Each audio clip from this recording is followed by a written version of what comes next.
Do your palms start to sweat when you approach a new potential client? Do you get butterflies in your stomach when you're walking into a room full of people you don't know?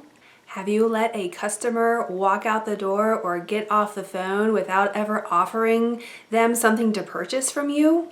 You may be blaming that on being an introvert, that you're shy and you have a hard time promoting yourself and/or your services or products to your potential customers. And so instead of making the sales that you deserve and desire, your customers don't really know how to work with you, so they're going to someone else. Hi, I'm Sarah Lewis, and I'm a business coach who helps introverted entrepreneurs put themselves out there, including having those awkward conversations with potential customers. Today we are talking about how to have more confident conversations with your potential clients so that you can make more sales. Okay, so the first strategy is to manage your anxiety.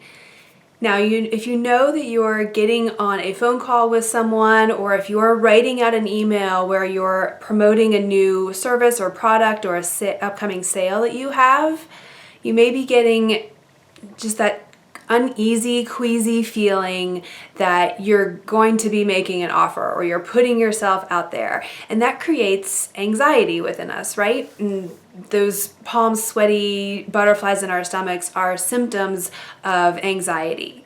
So when we know that we're going to be in those types of situations where we do have to promote ourselves, because in order to survive as a business, we have to make sales, right? So we have to be able to do this. It's a skill that we can learn. So managing our anxiety is step one. The way you can do that is through breath. Breathing is the simplest go-to strategy that you can use to help manage those symptoms of anxiety. So before getting on a phone call or before sitting down to write an email, do some breath work. Because that you know that you're going to be in a triggering situation. Maybe you're walking into a room full of people, like if you're working up your courage to go to a networking event, take some deep breaths before you do these things. Breathing is the best way to calm down your nervous system and to help you manage that anxiety. So you may say this to your child, or I'm sure you've heard someone say, take a deep breath.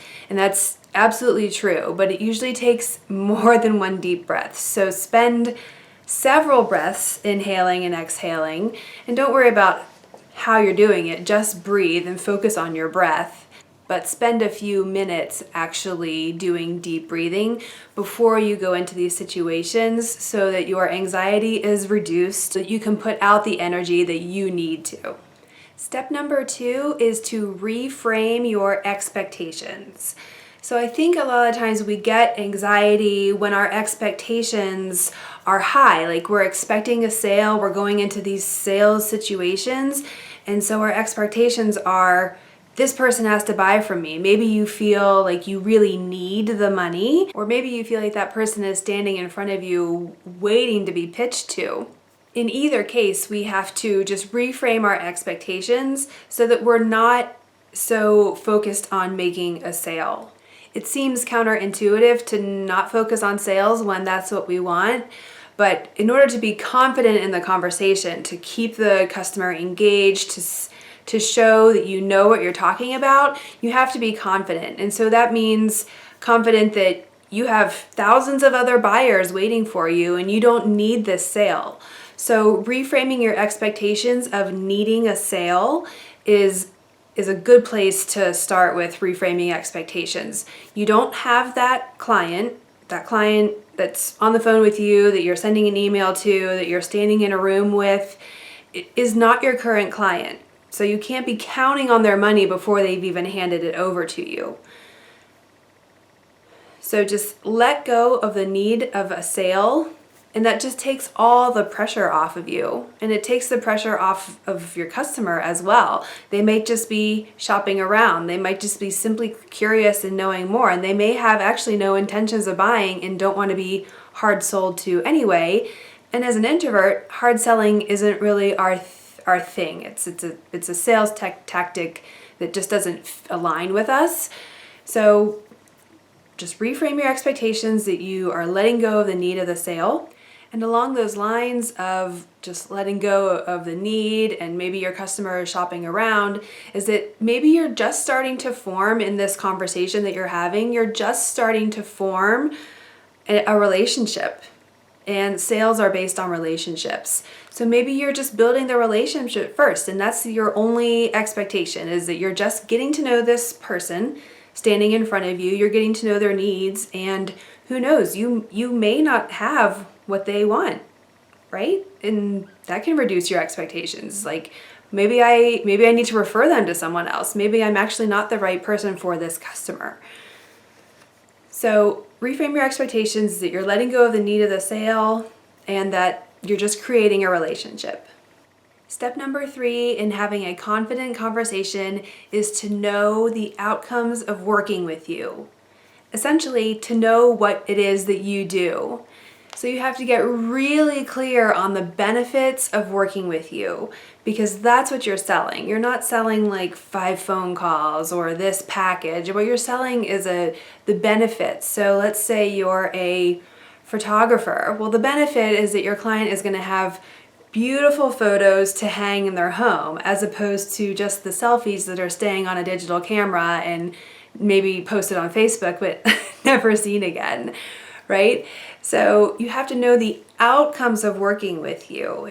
If you're a virtual assistant, the benefit of working with you is that you're saving your customer time and energy, right? It doesn't matter all the things that you do on the back end, whether you're handling their social media. It's what the customer wants to hear is that their pains are taken away. So write down the 3 main outcomes of working with you. And think of it as what the customer wants, right? We're helping them, we're providing them solutions. So once you know like those main benefits of working with you, then you can confidently say those in conversation, right? And then you also know, well, going back to my last point, like this person may not be the right customer for me and I need to refer them to someone else who does that specific thing, right? So we're managing anxiety, we're creating that relationship, really getting to know our customers, so then we can decide whether they're right for us or not. And step number 4 is to plan your conversation or your questions in advance. So if you are trying to get to know your customer, then you need to have some questions lined up that are going to help you figure out if you have what they need. Because they will buy from you if you provide that solution. So that's, again, going back to my last point, is why knowing the outcomes of working with you is so, so important. So just get your customer talking, like just ask them questions like, hey, what brought you in? Like, what attracted you to my website?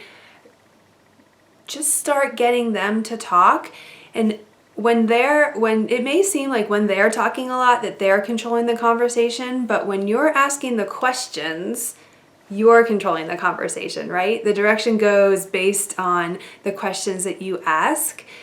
And I know as an introvert, it may seem like I don't want to be in control of a conversation, but what it does is it allows the person that you're talking with to talk, and then you get to listen, which is one of our strengths as an introvert. We're really good listeners, so we can pick up on the things that they're saying, and we can decide, okay, like now I'm in a position to actually sell to this person because I'm confident that I have what they need. Managing your anxiety, reframing your expectations, knowing the outcomes of working with you, and controlling the conversation by planning your questions in advance. Now, those are the 4 steps to be working on, but this takes practice. So please get yourself uncomfortable and into situations where you need to practice these 4 skills, because it won't happen overnight and you won't be confident just by watching this video. It's going to take practice and it will take putting yourself out there. So leave me a comment below and let me know which one of these 4 steps that you're going to start working on today. And I'll see you next time.